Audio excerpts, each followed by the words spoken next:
JP Fournier of the Movie Jerks here, coming to you on day 28 of Sci-Fi September, the month where I watch science fiction films I have never seen before, and I watch a new one every day for the full month. So what do we get for day 28? Well, yesterday we had Simulant. So today I'm watching Solitary. A man wakes up inside a room to discover he's a prisoner, sent into space to form Earth's first colony. And worse, his cellmate, Alana, is hell-bent on destroying everything. Okay. Could be good. Day 28, I'm watching Solitary. Solitary. Here's a great example of 30 minutes of script time being stretched out to fit 90 minutes. Now there's a decent story and concept here, and it would have made a great episode of The Twilight Zone back in the 80s.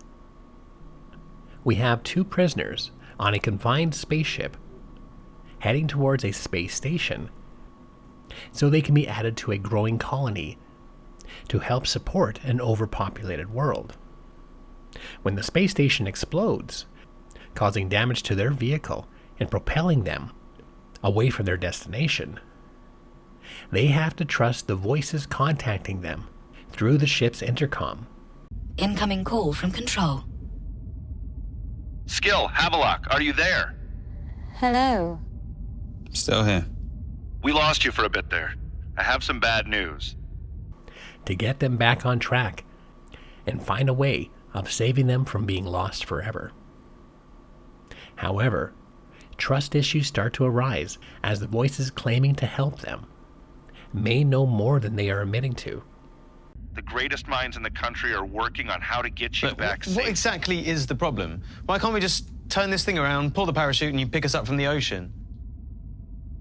Right now, we can't risk anything until we know everything.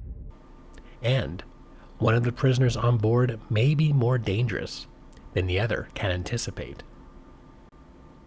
This is a great premise, and once it is set in place, the film starts to show its dragged-out script. From dialogue pieces that don't amount to anything besides delays. My name's Lucy James. I'm a researcher with KNL. Would you mind speaking to us on air? Not really. To prolonged flashbacks that could be described in just a couple of sentences.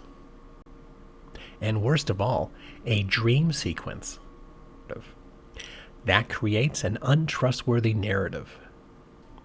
So when certain surprises are supposed to enhance the suspense, it only feels like tacked on nonsense.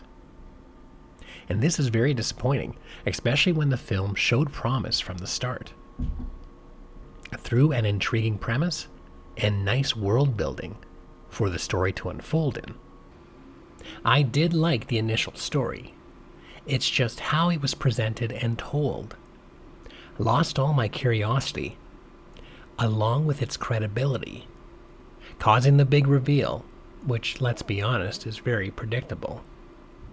The antagonist's motives, which are poorly structured, and a final conversation that attempts to pull at the heartstrings, to all feel bland. And for that, it's not a film I would suggest wasting your confined time with.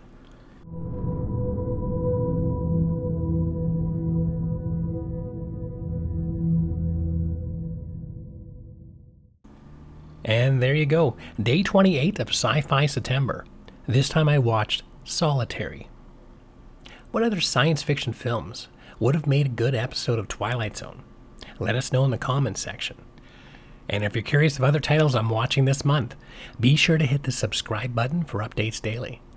And for other information about the Movie Jerks, you can go to www.themoviejerks.ca.